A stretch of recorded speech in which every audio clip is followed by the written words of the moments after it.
The morning that was meant to mark the beginning of long-awaited freedom turned into emptiness. One glance, and everything became clear. What he had lived for these past years was gone, without a trace, without warning. The answer waits behind the door, but he isn't ready for what he's about to hear. The calmness with which dreams are destroyed is more terrifying than any scream. He had always been patient, quiet, chose peace. But not today. Because some actions leave no room for forgiveness, some moments change everything, and now, there's no way back. Hello, my friend. I'm so glad you stopped by my channel. If you're here for the first time, don't forget to subscribe and share this video with your friends or family. It really helps my channel a lot. Please tell me in which city or country you watch this video. I value every one of your comments. So let's get started. For 37 years, I have devoted myself to one company, starting at the lowest level and gradually rising to the level of a manager. To achieve this goal, I sacrificed vacations, skipped holidays, and gave up endless days off. Today was supposed to be a crucial day, the first day of my long-awaited retirement. On this day, I will finally get the fishing boat that I have spent the last 3 years rebuilding, piece by piece. When I arrived at the house, I was overcome by a feeling of freedom. I could already imagine myself at dawn on the shore with a fishing rod in my hand, breathing in the sweet air of a new chapter in my life. Before leaving the office, my team threw me a small farewell party. I couldn't wait to share all the details with my wife Fiona. She witnessed how enthusiastically I worked with this boat, removing rust, applying new layers of paint, making the engine hum like new. She knew it was more than just a hobby. When I crossed the threshold, my voice rang with excitement, and I called her name. There was no response. The silence in the house seemed somehow strange. I assumed that she had gone out for a short while, maybe for something special for dinner to celebrate the occasion. I decided that in the meantime, I would go to the garage and maybe start the engine for the last time before tomorrow's first flight. But when I opened the garage door, I froze in place. The boat was gone. At first, I thought I was mistaken. Maybe I left it somewhere else. I looked at every corner, looked behind the shelves, looked under the covers, trying to convince myself that I just hadn't noticed it. But the only thing there was a dark outline on the concrete floor, the only trace left of the dream I had built. I was filled with anxiety. It may have been stolen, or maybe she hid it somewhere. I rushed back inside and dialed her number, immediately to voicemail. I tried again. The result is the same. About 20 minutes later, I heard the sound of her car in the driveway. I stood in the kitchen and waited, trying to contain my emotions, hoping for some innocent explanation. Maybe it was a surprise. Maybe she had the boat ready for my big day. She came in with grocery bags in her hands, humming softly as if everything was normal. But when our eyes met, something changed in her face. Not fear, not regret, but something else. It was almost like relief. I tried to keep my voice steady, even though everything was burning inside me. "Where's the boat?" I asked. She paused, then slowly put the bags on the counter. "Oh, this? I sold it." Those words were like a blow. "What are you doing?" "I sold the boat," she repeated calmly. "We got a decent price for it. I thought that now would be a good time to finally renovate the house." I just stared at her, waiting for her to smile and say it was a joke. But her expression didn't change. No regrets. No doubt about it. Just a cold, restrained confidence. "Did you sell my yacht? Without saying a word? On the very day I retire?" My voice was quiet and trembling. She shrugged her shoulders, as if it was about throwing away an old sofa. "You've never actually used it. He was just standing there, taking a seat." My heart sank. I worked on that thing every weekend for 3 years. Today was going to be the first day I took it out. "Exactly," she replied, nodding. 3 years and it never left the garage. Just money and effort down the drain. Her indifference cut deeper than anger ever could. This wasn't confusion or carelessness. This was a conscious choice, one she made entirely on her own. As I looked at the woman I'd been married to for 15 years, I suddenly saw a stranger. The way she carried on, putting groceries away as if our conversation were trivial, I asked again, quieter this time, "Who did you sell it to?" She didn't even pause to answer. What difference does it make? It's done. But it wasn't done. Not for me. Something broke in that moment. She thought she could erase my time, my dreams, my future, just like that. No discussion, no respect, no partnership.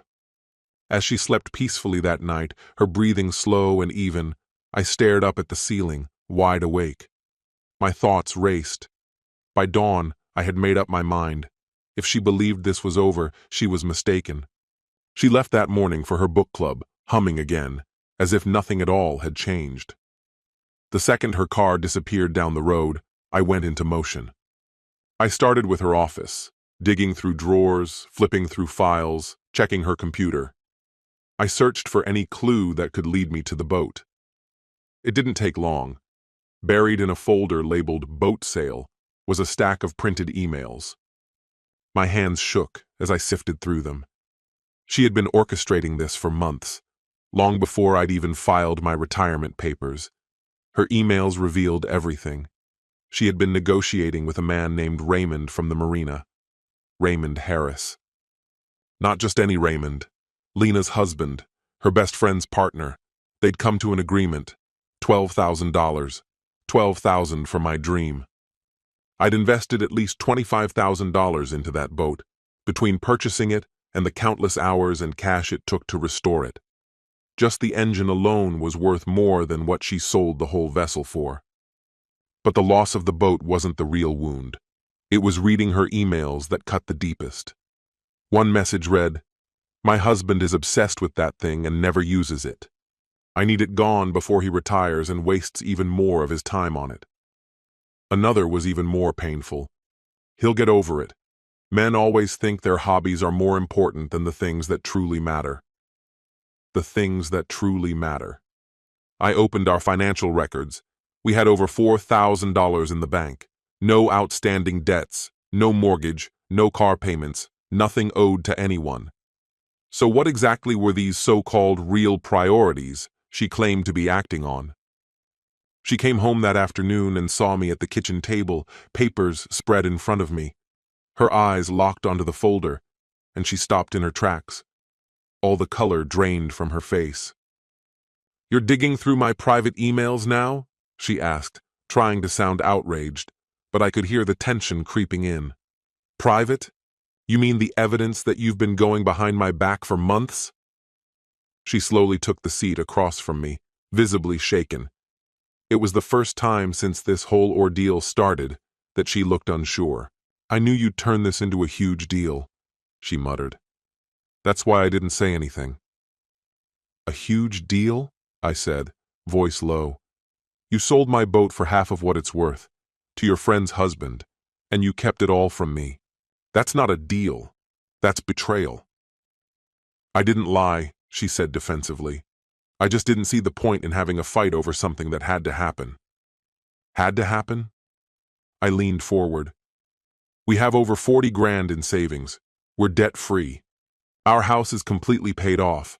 What exactly had to happen?" She shifted in her chair. "That money's for retirement, for travel, for actually living life. We can't waste those years on your boat project." "Retirement?" I echoed. "That was my retirement. That boat was more than a hobby. It was my plan, my dream." "Dreams don't cover expenses," she said coldly. "The expenses are already covered," I shot back. "This wasn't about money, and you know it." She stood up, trying to reclaim the upper hand. "Fine," she said, her voice sharper. "You want the truth? I was sick of watching you waste every weekend fiddling with that thing. I'm tired of being married to someone who puts a damn boat ahead of me." And there it was. The truth. Not about practicality or money or even retirement. It was about control. She couldn't handle the idea that I might finally have the freedom to pursue something that mattered to me. So she made sure to end it before it began. So you just took it upon yourself to make that decision alone? I asked quietly. Somebody has to be the adult in this relationship. That sentence struck deeper than any insult ever had. The adult. As if decades of work, paying every bill, taking care of the house, and planning our future somehow didn't qualify me. I stood up slowly, looking at the woman who had just revealed exactly how little she respected me, my choices, my passions, my autonomy. Let's talk about Raymond Harris. She stiffened. What about him? How long have you two been discussing selling my property behind my back? Her cheeks flushed. It wasn't like that. Lena mentioned he was looking for a boat, and I thought it would work out for everyone. Everyone except the person who owned the boat. You're being ridiculous. Am I?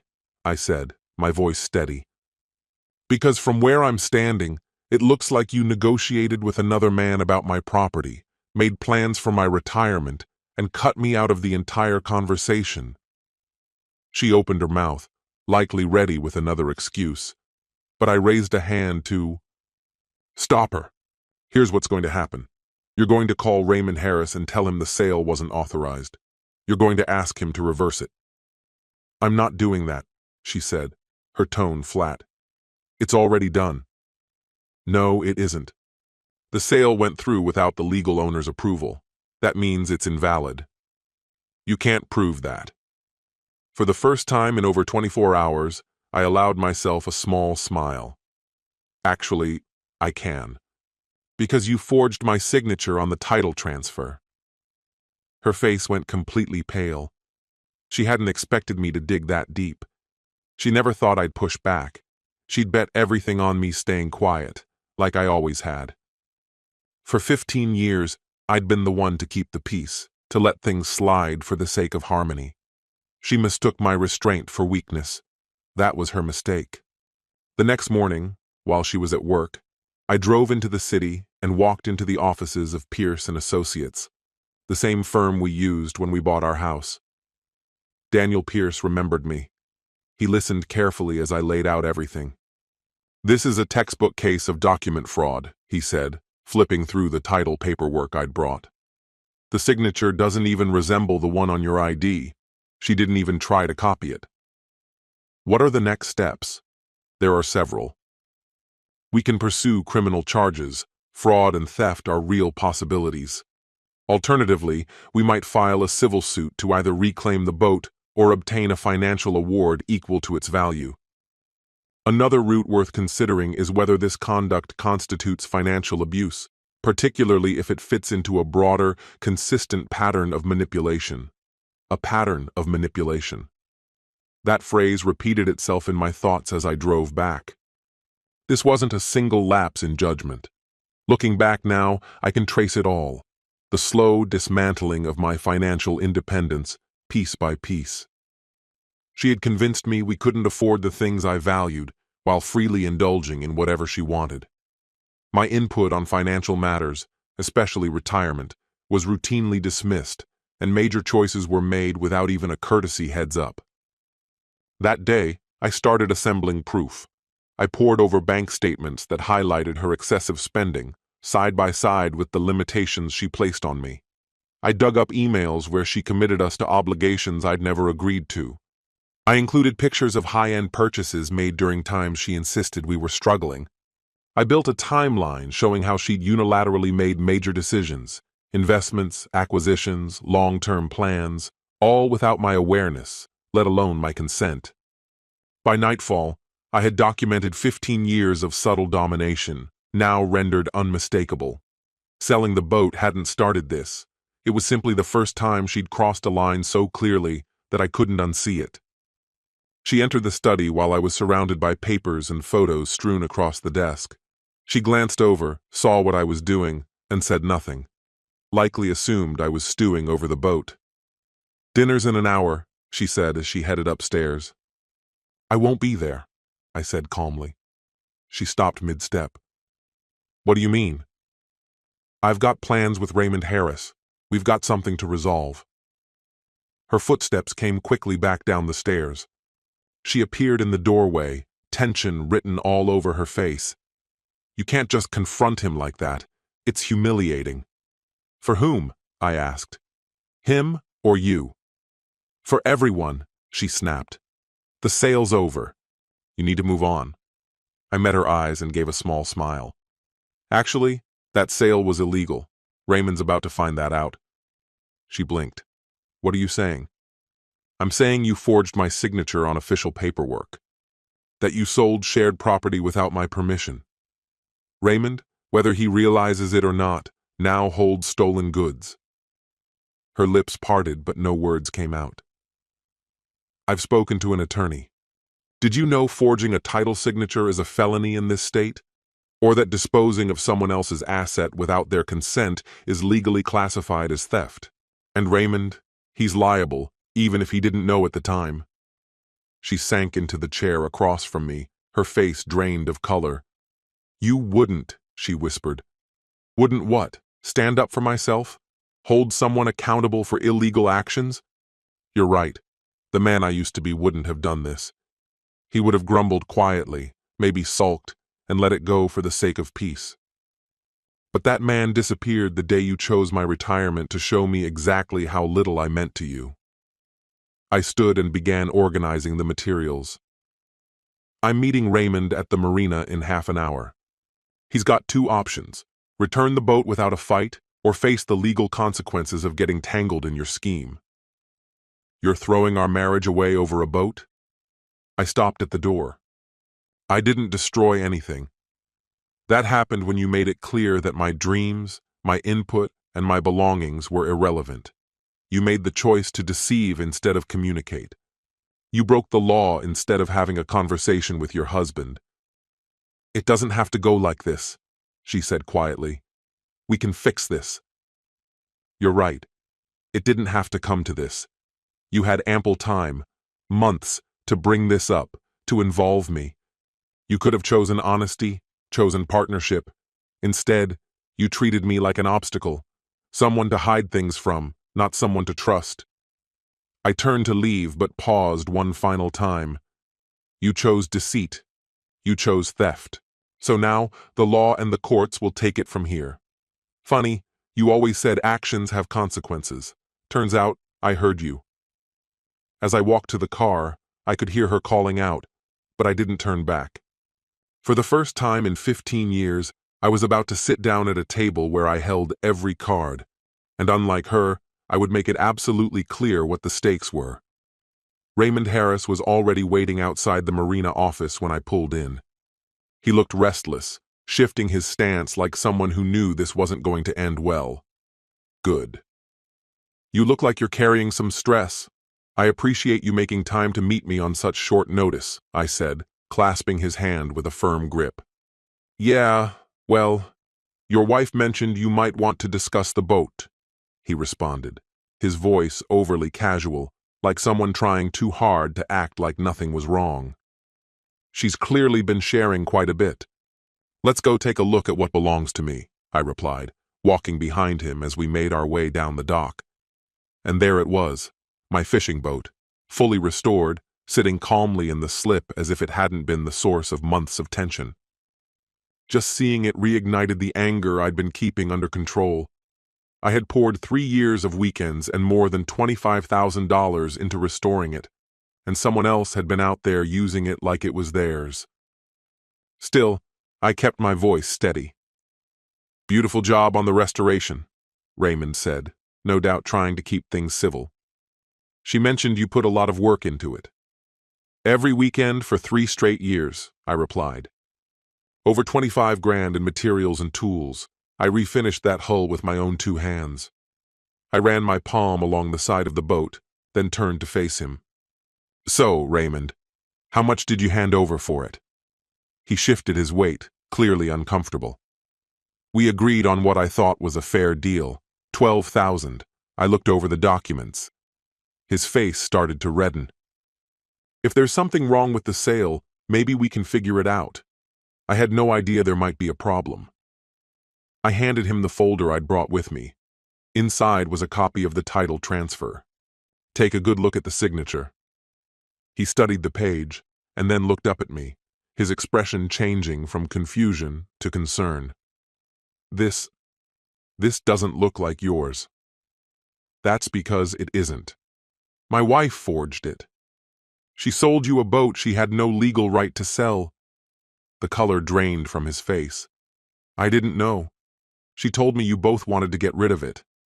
Sounds like her, I said coolly. But here's the situation, Raymond. You're now in possession of stolen property. My lawyer laid out your options. Return the boat now or face potential charges.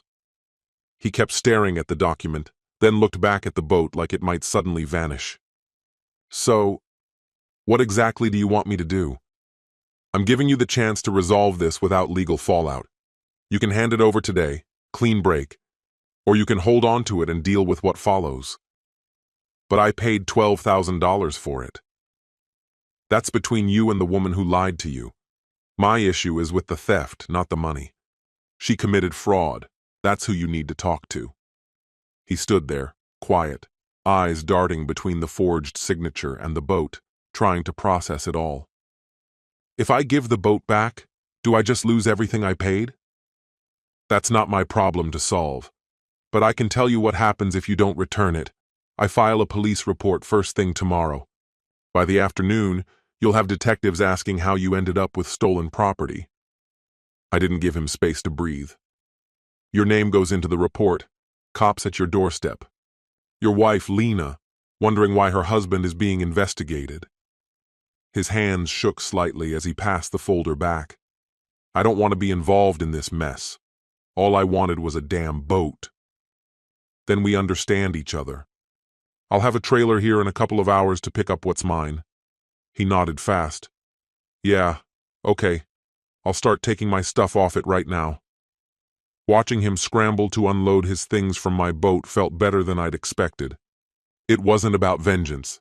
It was about reclaiming what was mine. This was what it meant to stop letting others decide the boundaries for you. And finally, draw your own. Back at the parking lot, I pulled out my phone and dialed my wife. She answered immediately. So, how'd it go? She asked, her voice tight. Raymond will be in touch to get his 12 grand back.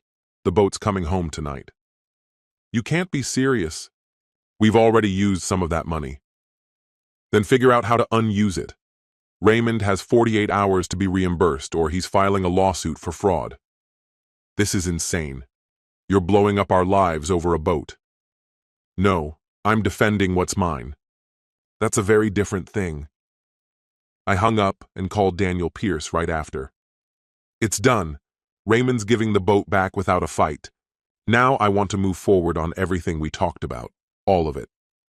I'll have the documents ready by tomorrow morning, he said.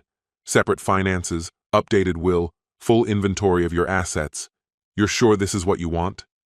Absolutely. She's shown me exactly who she is. I'd be a fool not to protect myself now. When I stepped back into the house that night, the boat was already parked in the garage where it belonged. My wife was in the kitchen, eyes blazing with fury. Raymond just called. He's livid. He wants his money back. Do you realize what kind of disaster you've caused? I reclaimed stolen property. I stopped a crime from continuing. You're welcome. You made me look like a liar in front of everyone we know. Fiona stood frozen, humiliated beyond words. Raymond now saw us as criminals, but the harsh reality was, you are one. You falsified documents. You took something that didn't belong to you. Just because your friends now know doesn't suddenly make you the wronged party. Her hand struck the counter with a sharp slap. I'm your wife. We're supposed to act like a team. Teams communicate. Teams make decisions together. A real team doesn't lie to each other, I replied, voice steady. The moment you took that boat and sold it without a word, you stopped being on my side. I didn't steal from you, she barked back. That boat was ours. No, I said firmly. It wasn't. That's where you're mistaken. The registration bore only my name. I had bought the boat long before we were married, using money that was mine alone. Legally, she had no claim to it. Her face slackened as the truth landed. She had arranged and carried out the sale without ever checking the ownership. Tomorrow morning, we're dividing our finances. You'll receive half of what we own together, nothing beyond that. I'm done leaving myself vulnerable to secret deals like this. You can't just do that, she whispered, barely audible. I gave her a quiet, composed smile, the first in days. Actually, I can. And unlike you, I won't need to twist the law to make choices about our life. As I headed upstairs, leaving her speechless in the kitchen, I felt something shift deep inside. For years, I had buried my resentment to avoid conflict. But I was finally realizing, when peace depends on one person staying silent, it's not peace at all. It's a quiet betrayal of justice. And justice, I was learning, feels far more satisfying than the illusion of a perfect marriage ever did. 3 weeks passed, and we were attending my retirement party. My company had organized a lovely evening at the country club. Friends, co-workers, and family gathered to celebrate my 37-year career. Since the incident with the boat, my wife had kept an unusually low profile, putting effort into keeping up appearances. But I saw it, the unease in her eyes whenever someone brought up my post-retirement plans. She'd expected me to keep the truth hidden, to protect the image of our marriage. That had been her miscalculation. She had no issue humiliating me in private. But she expected loyalty when eyes were watching. Those days were over. I had rehearsed this moment with care. As the speeches kicked off, I rose with a glass in hand and scanned the faces of about 50 people who had come to celebrate my professional journey. Thank you all for being here tonight. Your presence means more than I can express as I close this chapter of my life and step into the next. I paused and locked eyes with my wife. She offered a tight, uncertain smile, likely assuming I was about to get emotional. But I had something else in mind. Retirement is about reconnecting with what brings you happiness, rekindling old passions. For me, that was a fishing boat. Over the last 3 years, I restored it piece by piece. I gave up countless weekends, poured in more than $25,000, and threw myself into that project. Several coworkers nodded. They'd heard about the boat. My plan was to take it out for its first voyage on my retirement day. Her smile faded, replaced with tension. But one afternoon I came home, and it was gone. My wife had sold it without my knowledge, for $12,000, to one of her friends. The room went deathly silent. Some of you might think it was a harmless miscommunication, I continued. But I investigated. She'd been planning the sale for months, exchanged emails with her friend's husband, referred to me as fixated, claimed the boat just collected dust. She didn't just make a decision, she conspired behind my back. Eyes darted across the room. My wife's face had turned ghost white. And here's the kicker, I said. She forged my name on the ownership transfer. That boat was registered solely to me. She didn't just make a mistake, she broke the law. She sold something she had no right to sell. Raymond's wife, Lena Harris, looked like she wanted to disappear beneath the table. Guests shifted in their seats, visibly uncomfortable. Now, some of you may be wondering why someone would do that to their partner, especially right before a major life change like retirement. I took a long sip from my drink. I asked her the same question. And her answer? She said she was done being married to someone who valued a boat more than her, that someone had to be the grown-up. The silence in the room was suffocating. My wife tried to jump in. Sweetheart, maybe this isn't the time. Isn't the time for what? I asked calmly. For the truth? For clarity? I turned my attention back to the guests. At first, I thought it was just about the boat, but then I started paying attention to how she slowly took over every financial decision, how she disregarded my input on retirement plans, how she spent freely on herself while telling me we had to cut back. From the front row, I caught my sister staring, lips slightly parted in disbelief. My brother-in-law stared at me, his expression twisted with disbelief. And in that instant, the truth settled in. This had never been about the boat. That was just a surface-level casualty, a symptom, not the cause. What it was about was something far more corrosive. The moment my wife stopped respecting my autonomy. My goals, my property, my voice, they'd all become tools for her to manipulate. She suddenly rose from her chair. "I think we should leave," she declared, voice tight. I stayed seated, my tone even. "No, I think now's when it gets interesting." She wavered, then slowly sat back down. Her face was a mixture of indignation and embarrassment. And so, like anyone would when their ownership is hijacked by deception, I took action. I called my lawyer. I made that so-called friend return the boat. I separated our finances so she couldn't try this stunt again without consequences. Then I turned to Lena Harris. "Raymond handled it pretty professionally," I said. "He realized he'd been pulled into a mess he didn't create. He returned the boat and asked for a refund from my wife." Lena's cheeks turned crimson as everyone at her table turned their gaze toward her. But even that wasn't the most revealing moment. When I showed my wife the full picture, the preparation, the documents, the undeniable legal proof, do you know how she responded? I waited a beat, making sure the room was hanging on every word. She said I was tearing our marriage apart over a boat, that I was overreacting, that I was the one embarrassing her in front of our peers. I laughed. It was dry, bitter, humorless. This woman had forged my signature, stolen from me, and lied for months. Yet somehow, I was the villain for holding her accountable. Now she was crying, but not out of remorse. No, those tears came from fury. Fury at being exposed, at facing the fallout of her own decisions. So I'll ask you, if someone lies to you, steals from you, undermines your trust, and you finally push back, does that make you the bad guy? Silence swept through the room like a wave. A few people nodded subtly. Others sat rigid, unsure how to process what they'd just heard. For nearly 4 decades, I'd been the agreeable spouse, the peacekeeper, the one who let things slide. And what did that get me? It left me with a partner who thought she could rob me blind on my retirement day and get away with it. I raised my glass for one final toast. To retirement, I said. To finally being surrounded by people who value honesty. And to my boat, back where it belongs, waiting for me every weekend from here on out. I finished the drink and set the glass down gently. Thank you all for being here tonight. I hope you walk away having learned something. I know I have.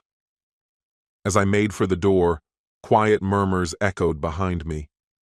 My wife sat frozen in place, surrounded by people who, perhaps for the first time, truly saw her. I didn't look back. There was nothing more to say. Half a year later, I stood alone on my boat's deck, watching the morning sun shimmer over the water. The divorce had been finalized just 3 weeks earlier, and for the first time in years, I felt genuinely calm.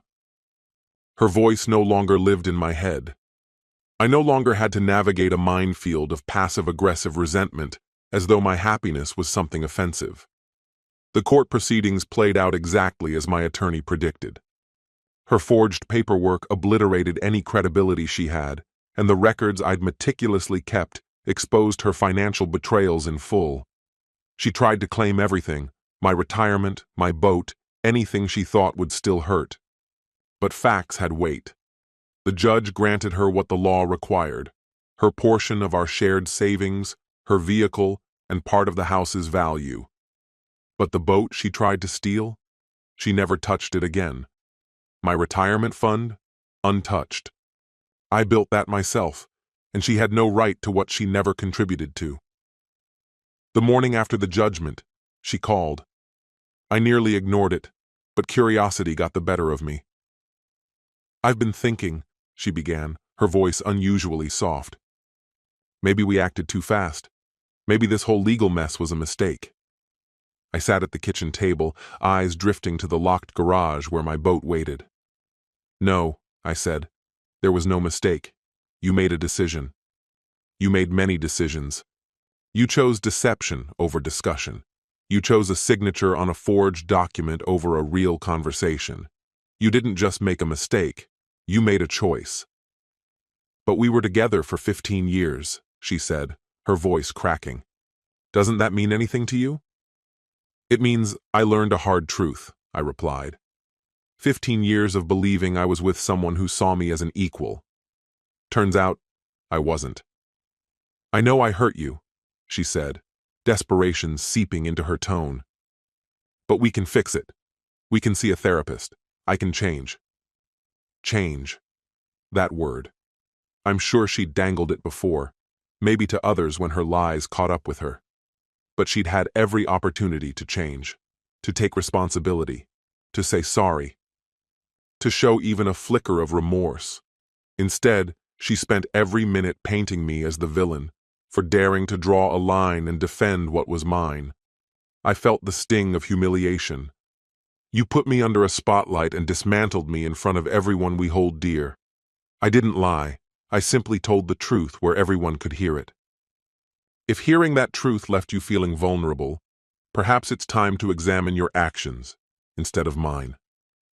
Silence stretched across the phone line like a chasm. So, this is it? After everything we've built, you're just going to walk away?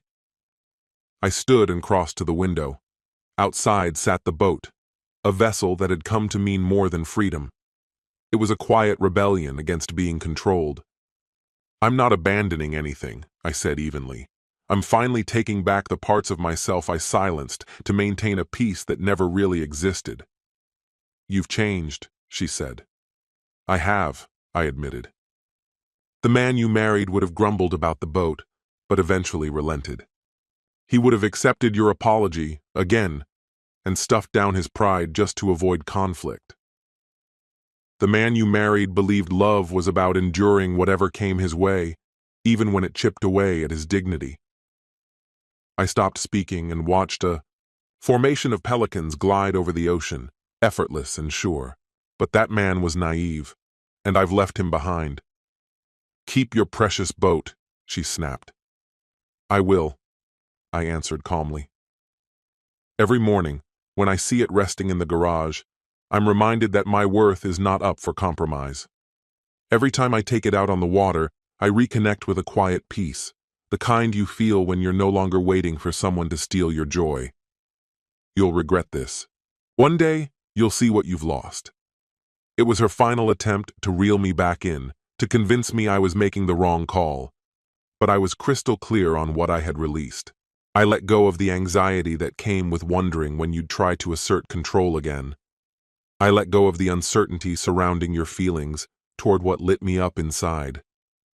I let go of the exhaustion that stemmed from being with someone who viewed my happiness as something inconvenient, something to be managed.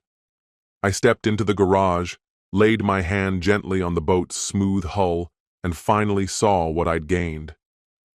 I gained the authority to write my own story. I gained the serenity that comes from living with someone who truly respects me, someone who is me.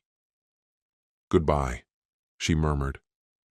Goodbye, I said, and hung up. That was the last time I heard her voice. 3 weeks have passed since then. This morning, I cast my first line into a glass-still lake. The world felt entirely new. No more tiptoeing around tension. No more second-guessing my own judgment. No more confusing surrender for peace. My phone buzzed with a message from my brother. How's retired life treating you? I glanced over the water, at the boat I had restored with my own hands, at the life I now called my own, and typed back, just how I always hoped it would be. The fish were biting. Sunlight warmed my face. And for the first time in 15 years, every decision I made was mine alone. In that moment, something became absolutely clear. You should never tolerate from someone you love what you wouldn't accept from a stranger. I realized that genuine respect isn't something you earn by keeping the peace. It begins the moment you respect yourself. And maybe most of all, I learned that retirement isn't always about leaving a job. Sometimes, it's the moment you bury the version of yourself that settled for less than you deserved. And that man, the one who sacrificed his dreams just to avoid disruption, is gone now. For good. This story has come to an end. What's your opinion? Share it in the comments, my friend. And if you like this story, check out other exciting videos on my channel. I'll say goodbye until the next video. See you.